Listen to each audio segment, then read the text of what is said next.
Hello and welcome. Thank you so much for joining me today.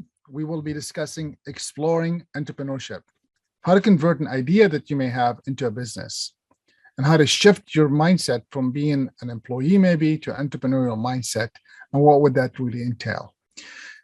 There are effective and practical approaches that you could do starting today with what you have. This program is designed for those who are maybe not in a place where they have resources to access. So limited resources, limited information, limited ways to start a business. This is designed for you. How did we get here? Is by working ourselves in that space, as well as supporting thousands of entrepreneurs throughout many countries, over 100 of them all over the world. We learned and we saw and we observed what would it really take to make that work. So with that being said, let's just dive in. Thank you for being with us, of course, and thank you for making the time. I'd love to see just in the chat, just, what's your business? What's your idea stage? If you're on idea stage, what's your first name? If there's one word to describe you, what would that be today? And if there's anything specific you would like to get out of today's session, I'd love to hear from you. What would you like to get out of today's session? I'm your host, Faris Salami. I'm the founder of International Strategic Management and also the co-author of Exploring Entrepreneurship. Just a little bit of background about me. I'm originally from Palestine, raised in Kuwait, and came to the US during the first Gulf War. When I first came to the US, I started a few businesses, and still today we have a new business. My first business was a t-shirt business in the early 90s. I learned how to wholesale and beauty supplies, and then I learned how to do some limousine driving and do some e-commerce in the late 90s. And then I joined Macy's department stores and was part of their executive team, helped them turn around some of their stress stores. And then I joined another backed venture by venture capital, so a small startup that was buying and acquiring mom and pop shop in the retail space and then converting to corporate stores. And then in 2003, founded International Strategic Management with a focus on supporting entrepreneurs, mainly in underserved communities or underrepresented communities, minority groups, supporting them by providing support to organizations that works with them directly. I don't want to bore you with the details of these numbers. You could obviously go to our website and see more of them. We've touched over 100 countries with our programs, and we've had thousands of entrepreneurs that have come through the different programs that we have, and we've coached and trained people by the thousands. Here's a sample of some of the companies that you might recognize. Clearly, there are thousands of others that you would never recognize. Some of them are startups in small little towns, and some of them are large, as you can see here. Most of our work has been really on working with groups of individuals of organization that supports the entrepreneurs. So if you think of an economic development agency, city economic development, an incubator, an accelerator, a business center, we usually work with them to launch programs in their communities and sometimes draft new programs or utilize some of our existing programs to deploy immediately, leveraging the resources that we have. So the entrepreneurs usually interact with us through one of these channels, sometimes directly, mainly with these channels to deliver a program. We've been very blessed to be able to do that in many countries throughout the world. Many times we're even blessed earlier before they launch a program, helping them design and understand what is the community's needed to deploy a program in that community. Many times they usually come to us after they've identified few ideas that they want to explore of what programs would make sense. And because of our depth in these programs, we're able to guide the organizations on what program makes best sense for them based on their entrepreneurs and the entrepreneur stage. All right, so you can see on the map where we've touched, so I'm going to move forward from that. And I just want to make sure that I mention this because a lot of times people say, oh, this is awesome. I just want to make sure that I also put a limitation to this awesomeness because this experience have come from being part of globalization setting around the entrepreneurship, around technology, around education, around the community. So it's limited to that experience with that of how we are going to be speaking on. All right. So let's just get started. So what I'd like you to do is take a minute, it's 25 seconds exact, and I'd love for you to just stare at this, light bulb that we have right now. Just take 25 seconds and stare. I'm going to put a timer for 25 seconds so you can stare at it. And once we stare, we're going to talk about what's going to happen next.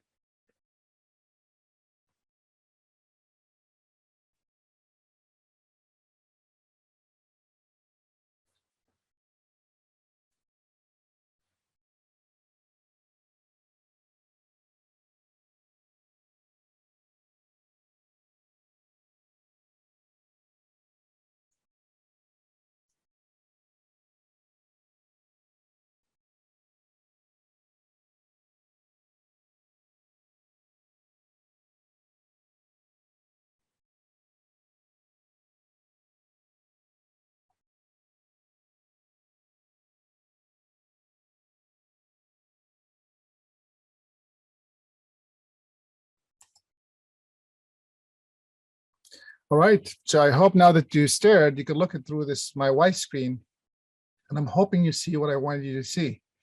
If you do see it, that's great. If you don't see it, that means you didn't stare strong enough for 25 seconds, but that's okay. We'll give you a chance to do that another time. So I'm hoping that you understand that that's really what it feels like to be an entrepreneur, right? To be starting a business or to be having an idea that could potentially be a business. Is you have this imaginary thing that you're like to see come to light. And in the same time, you're getting other people excited to see it to come to light. And that takes a lot of energy. How do you do that, especially if you have no resources? Well, we all have known and know how to do this, right? Many times people tell you, well, what is your business plan? And I will not discount that a business plan sometimes can be helpful, but I also don't want to discount that sometimes most entrepreneurs we've worked with never had a business plan to start a business. What they mostly had is what I call it a plan for the business, but not necessarily a business plan. Now, having a business plan formally can help you apply for funding. So a lot of times, if you're looking for funding or for partners or for organization support or for others to support you, having a business plan comes handy. If you don't have a business plan for your own sanity, you might want to plan for your business. And I've seen some of these plans as little as 2 to 3 pages or a one-pager, and as high as, I think the most I've ever read a business plan was maybe over 1,000 pages. It was a medical device company. Now, I mentioned that not to brag in a way, I'm mentioning that so you could understand the knowledge that comes with writing a business plan versus planning a business. Writing a business plan, as you can imagine, and yes, you're welcome to share your thoughts, of course, in the chat anytime. Writing a business plan, what does that really mean? Well, it probably has a specific structure, right? Usually it has a background information. You can see through the slides. What's the problem? What's the opportunity, right? What is your real solution? What is the product or service you're going to be offering to these customers? Where are you going with this product? What's the market size and what does it look like for that, right? How do you plan to enter this market, right? How do you do that? Do you have a team that's going to support you? Do you have any money that you could use to make this work? How are you going to make any money doing this? Have you done anything so far to get here? What are you planning to do next to get there next? And if you're needing some money, what do you need to do with the money that I'm going to give you to get you there? That's usually what I'm going to call the characteristics of a business plan. And usually that requires someone to go in and pitch or present this plan. A plan for the business may have some of these characteristics, but they're really looking at maybe a little bit less structure and more about those specific information. Again, please remember, no right or wrong, and don't discount one or the other. It's just two different ways to approaching, running a business. Now, I mentioned that because you might think, well, Ferris, I have no resources to do any of this stuff. I just want to get started. Fantastic. Thanks for taking us there. So it does start with a mindset, and I'm borrowing this from one of our other programs, which is the Resilient Entrepreneur Canvas. And we're really in that program, we're talking about the mindset, the self, the business, and the moving forward, and what would it take to make those things work. And what we've discovered is the mindset is really the first component of all the action that could follow from it. So if your mindset is not clear, most likely the actions won't be clear. So now let's go back and ask with the first question. So what does it really mean to be an entrepreneur? What does it really mean to have this idea that you want to make a business? I would love to hear your thoughts. What does it mean to be an entrepreneur? In the chat, you could welcome to go ahead and just type your answers or your thoughts on that, or in a piece of paper, on your notebook, whatever you like. Just go ahead and just write down some ideas. When you hear the word entrepreneur, what comes to your mind? What does it mean to be an entrepreneur? And don't worry, I've heard all kinds of answers from you. Unless you put payroll on your credit card, you're not an entrepreneur. Unless you slept on a couch, you're not an entrepreneur. Unless you're a rest taker, you're not an entrepreneur. And unless you've done X, Y, or Z, unless you do this, you got to be visionary. You got to be this. And I've heard all kinds of answers for that. And of course, there's a definition in the dictionary. I am not going to bore you with that answer because you could go and read that answer yourself. In general, most of us educators or individuals who support entrepreneurs, at least most, not all, agree to that today, entrepreneurship from our perspective is more of a mindset. How do you think? How do you look at things? And the symptoms of that, or the foundations of that, I'm going to say, is really simple. What problem are you solving, or what opportunity are you creating? That's really the basic foundations of that premise of what an entrepreneur is. They see something that they want to fix, or they see an opportunity that they want to create, or they want to leverage, or they want to offer. And based on that foundation, all the other components can be built around it. And I mentioned that to you because it's important to understand how you could leverage that with you having a resource or not. So when I say I was an entrepreneur, and yes, I respect all the other answers, risk taker, visionary, all of the things that we just mentioned, passionate. The truth is, I've met entrepreneurs from all across the pathways, and some of them had those characteristics and many did not. And to bust that myth is one way for you to look at it, is just start asking the people who are actually running the businesses. Don't ask the people who would like to one day run a business. Just go start talking to people who are running businesses today. Excuse me. And please don't focus on one industry or another. I've been blessed to work with over 100 types of industries and all kinds of different entrepreneurs doing technology-based entrepreneurship, we're going to call that, or technology-enabled entrepreneurs, as well as I'm going to call them place-based entrepreneurs. They work in a place specifically, a retail shop, a coffee shop, a restaurant, right? And then, of course, I'm going to add a third component, service industry.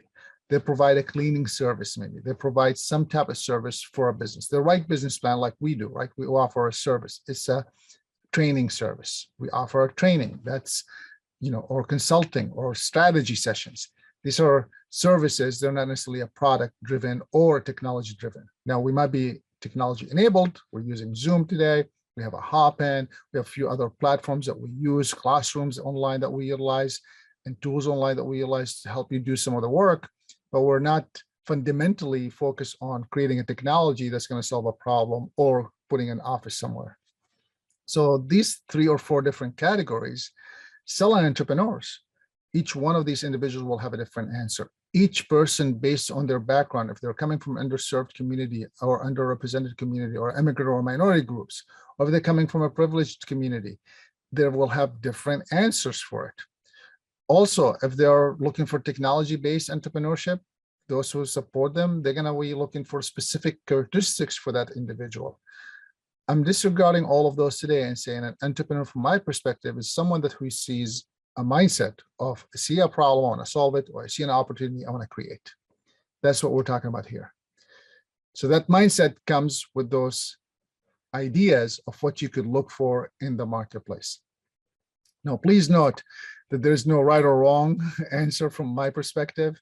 And the idea would be is for you to explore it so you can kind of understand what's happening in this space.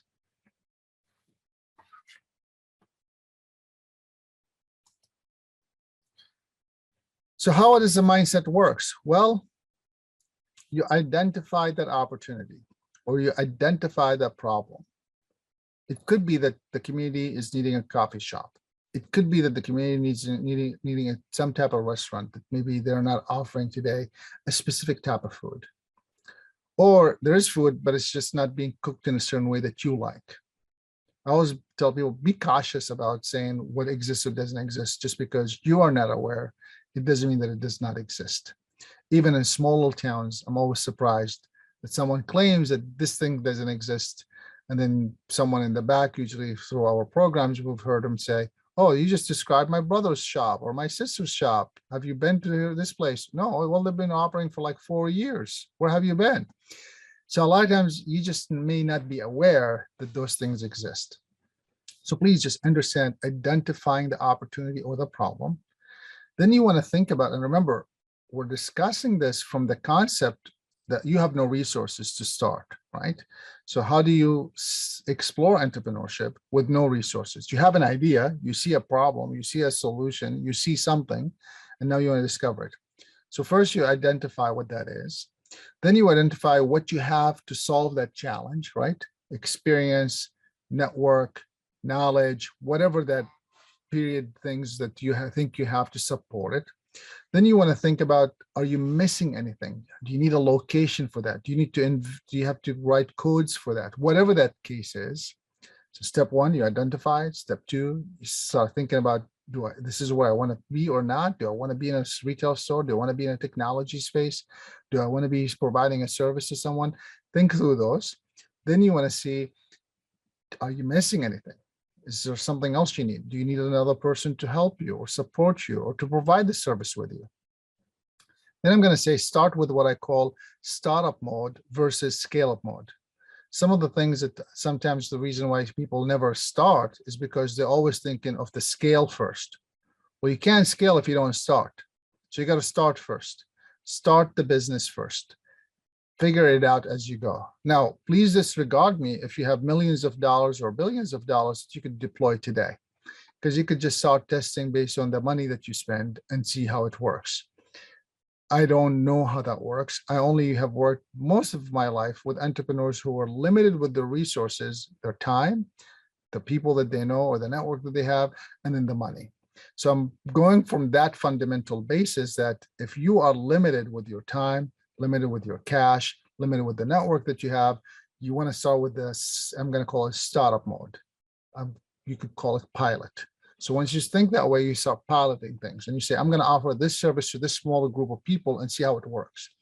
If they buy or not buy, then I could shift it. If they do buy, then I should keep going more. If they don't buy, I shift it to a different groups, or I shift my product or service, or I modify it. Steve Blank, I thought his definition of a startup is pretty close to what I think reality is based on that, which is you're in search of your business model. You don't really know yet how you're going to make money. You don't really know yet what exactly your business is going to end up doing. You have some ideas, you have some intentions, you have some good thoughts, but you don't really know the exact details. So that's what you're doing here. You're starting with a small startup, and you're starting with a startup mode, meaning I'm going to start small, I'm going to pilot, and I'm going to adjust. If I feel like I need to adjust something, I'm going to make modification. So one example of that, we had an entrepreneur who was making soap. So rather than making 20 different thousand types of soap, I said, let's make 1 to 3 that you feel strongly compelling to you. I did find the problem. Problem is people like handmade soap. What I like doing is making soap in these 3 different scents or 5 scents that I really enjoy, right? Lining it with what I love. Then identifying what's missing is, well, I'd love to have, like shampoo and skincare and all this stuff, but right now I don't need it, but I'm missing maybe some wax that I need to get access to, whatever that is, right? Then you start with a small patch. And she actually, in this one example, she started with a small patch, made maybe 50 or 100 of them, and went and did a pop-up and sold them all. And then realized that all of my customers came from women that were similar situation to who I am. In this case, she had a specific scenario for her life and where she was with her personal life that other people seem to connect to and relate to and feel like they would like to support. So that's what she did. She piloted. Then she adjusted some of the scents because some scents didn't do as well as she thought. Well, she ended up selling them. It just didn't do as much as she thought she would. And then she repeated that. And then that's how you really start. So remember, as you do all this stuff, while you might have ideas about what your customers should or should not do, engaging them in the conversation is really important by asking the questions. Now, you don't want to have a 50-hour, work session survey discussion with your customers because they most likely can't do that with you. But most likely you could do a couple of minutes or few questions here and there. And as you collect data and you start analyzing it, you start becoming more familiar with what your customers like or not like, or want to do or not do. So think through that with the entrepreneurship mindset as you're exploring it. So first, identify the opportunity or the problem. Second, align it with your personal vision or mission or life or passion in life. I'm not saying that it has to always be aligned, but try to see if it's aligned. And many times, by the way, entrepreneurs started without that alignment initially. And then with time, they either aligned or they moved on to a different business, and that's okay. All I'm trying to do is to minimize all the rest that could go if it's not aligned right up front. And then think about what is missing and when do you need it and how do you need it if needed. And then think about starting as a startup versus a scale up. And again, remember, when I use this term right here, I always will remind people, please disregard if you have unlimited money and unlimited resources as far as network or people or things to make it deployed, because you probably could test it then your own way, the way you want to do it. But if you are limited, this is where I mentioned I work with mainly those entrepreneurs, and they had to start with a small startup scale versus scaling up and trying to make sure it works right away from day one. And then you want to pilot, you want to adjust, and you want to repeat. I hope that this gives you an idea of how to start converting your idea into a business. So now that I gave you the specific steps, I want to take a step even deeper and say, how do you even identify and articulate that idea? I'm going to start with that one. What's the opportunity or what's the problem that you're solving? What opportunity are you creating or what problem are you solving? And I want you to think about this in the concept of, opportunity, meaning that it's a vitamin pill. You forgot to take your vitamins today, so I will make a pill for you. If you forgot to eat your fruit or vegetables, you can take this pill. A problem mean I have a headache and I'm in pain right now and I need something to relieve it. Excuse me. Well, now I have an ibuprofen for you that could solve that problem, right? So that's what I mean by a problem or an opportunity. Now, if you're new to this stuff, you want to start digging a little deeper, right? So first thing you want to do, once you identify that, you go to the second step, which is industry targets, right? So understanding where's the industry going? Is it a growing industry? Is it a shrinking industry? And by the way, even shrinking industries many times have even bigger opportunities than a growing industry, because while everybody's flocking to leave, you sticking around and figuring out what customers really want and who needs it could potentially be much more lucrative, rewarding business than if you were going after where all the waves are going to. I'm not telling you right or wrong, I'm just bringing that up to your attention. So industry targets, understand where the industry is going, what's happening in the industry, what's bubbling up, what's the discussion. And then I'm going to call it start peeling the onions, right? So just don't take the surface words, dig deeper, meet with people who are in the industry, talk to people who are around the industry. Now, remember, it doesn't have to be just the people that are in it, around it, familiar with it, that knows nothing about it. It's all part of your discovery as you continue to peel that onion. Now, I will mention this because when I said that last time, I had few people who were researchers, and I was cautious because now I'm thinking they could probably spend the next 20 years peeling the onion. It will never be done. We're talking about starting a business and converting it from an idea to a business. You can't do that. You got to peel the onion really fast, maybe a day, maybe two, maybe a week, maybe two, maybe a month, maybe two. But at one point, you got to start. Okay, so don't keep peeling. Peel enough to learn enough to move forward, and then peel again as you continue moving forward. And then as you're peeling these onions, I want you to think about, look for patterns, right? Look for see, is there something that keeps repeating? Every 7 years, people seem to leave their houses. All right, why are they leaving their houses? Well, roughly every 7 years, the kids are now, if they had no kids, now they have kids, and now they're looking for school districts. All right, I see a trend now. Once people are leaving their homes, once they have a kid, generally speaking, 7 years later, they move to a new house. Why? Because they're looking for a school district specifics for their kid.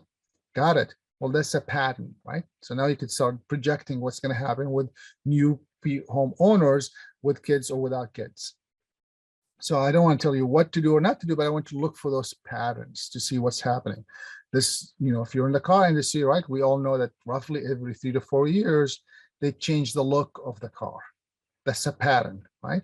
So now if you're designing something that goes on these cars from the outside or from the inside, you need to be aware that every 3 to 4 years, those looks change. So what do you do to make sure that your product or service are aware of those things and be ready for those changes? And then what I will say is start creating, don't try to jump. I'm not saying that you shouldn't. And if you do, just be careful. Just try to take baby steps, right?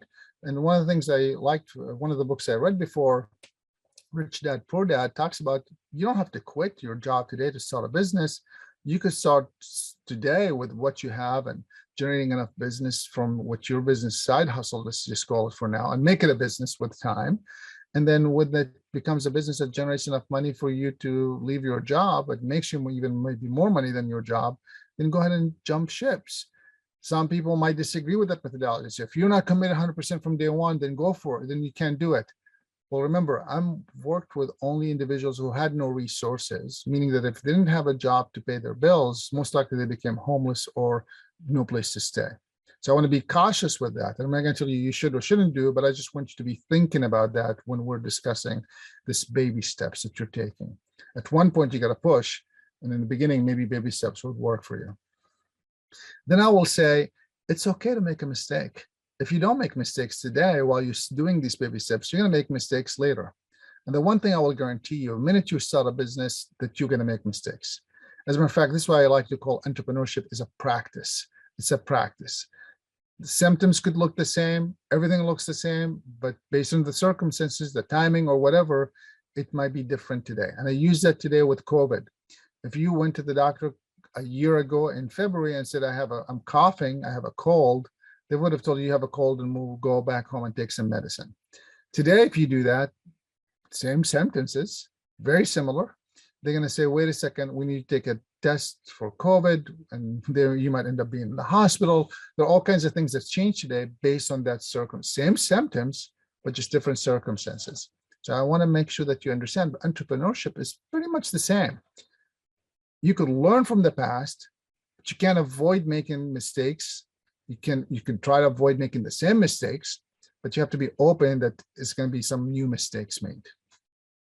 Make them, adjust from them, learn from them, and think about what resources do you have to help you avoid some of them. Being part of this work today, I'm hoping that this will eliminate some of these, painful points that you might go through. Is it going to eliminate all of them? Absolutely not. And if it did, you probably didn't start.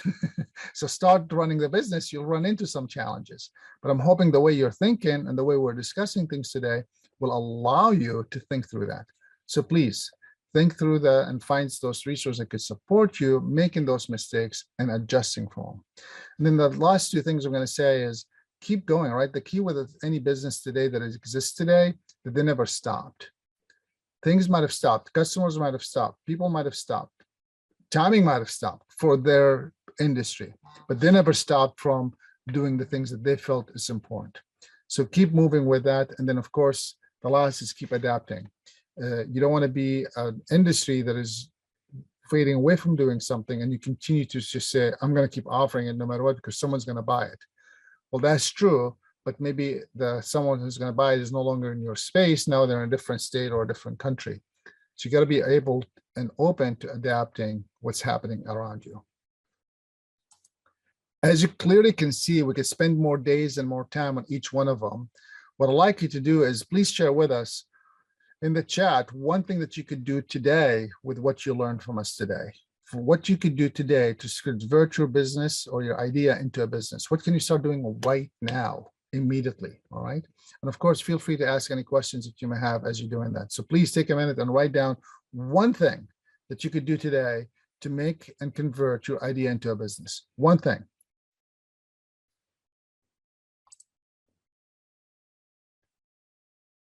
As I close this and bring it together, I want to tell you, thank you, first of all, for being here with us. I want to say, I appreciate your commitment to your ideas and your business, and I appreciate you being with us here today. I want to also encourage you to take actions and just make it happen. And, I also mentioned talk is cheap, action is not, because it costs time, money, or both. And also energy. So all kinds of other stuff that could cost you. And I want you to be thinking about entrepreneurs usually are action driven. I also want to say, leverage the resource that you have versus not having them. So you don't want to be one of those entrepreneurs that occasionally we meet. Well, I don't have this, I don't have that. Well, that's fine. That's why maybe you never started. But what do you have that you could start with today? What can you do with what you have today? You don't have all the resources. Can you write a business plan? You don't have all the planning tools to write a business plan. Can you plan for your business? You don't have any plan for your, can you start with talking to customers? What can you do starting today, right now with what you have? And then of course, you want to, be thankful when you make a mistake rather than being, harmful, saying, I just made this big mistake. Well, we're all going to make mistakes. Just be kind to yourself making those mistakes. And please remember, nothing will ever be perfect. As a matter of fact, if it is perfect, it most likely does not exist. Took a minute for a silence because I want to say that again. If it's perfect, most likely it does not exist. We so far as human have not made anything perfect, right? So there's always going to be something that's missing. You just got to do it. You got to feel really good about it. And it doesn't mean that it can be an A++ product or an A grade product. I'm just saying it just can't be perfect. Okay. So I understand the need of wanting to make something good. It just can't be perfect. So remember that as you start your business. And then, be ready to keep doing it again and again and again and again. Clearly, we could spend 2 more hours on all these discussions today and each one of these topics that we discovered. And we do have a program, obviously, that we can do that in. And we have several programs we can do that in. And I just want to take this minute and say, please make sure that you leave today with some action steps. So I said the first question I asked you earlier, what's one thing that you could do today with what you learned? And now you could say, what 3 things you could do to make this work for you? Could be reading a book, could be connecting with more entrepreneurs that were on this call. It could be that you follow up with us. It could be that you attend some other training. Whatever that case is, just think about what are those 3 action steps that you're going to do starting today. I want to say thank you for being here. Please know that you can visit our website for additional programs that we offer in addition to this. Our Resilient Entrepreneur Program is a program we offer right now in 3 other languages, and we would love to see opportunities to explore that with you. We, of course, also another organization that offer Kaufman Fast Track, a business planning tool that could help you write a business plan. And we have all kinds of other programs like Exploring Entrepreneurship, Growth Wheel, and 20 others. So please visit our website and let's find a way to stay engaged with this conversation about your business. I'll take this, leave it open for final thoughts. And, clearly I could keep speaking for the next 3 hours, but I thought spending some time answering your questions or engaging with you would be much more meaningful. For those who would like to stay in touch, please feel free to take a picture. Well, don't take a picture, bring your camera up and it should download for you my contact information. And the last thing, of course, I'd love to hear your thoughts. So please scan this again with your camera and it should take you to a page that allows you to provide feedback, things you like, things you don't like, anything else you want us to talk about or you want us to change. I appreciate all your feedback. And if you like this, please share your work, share with the world. We would love to stay in conversation with you. Thanks for being with us today. Have a great day.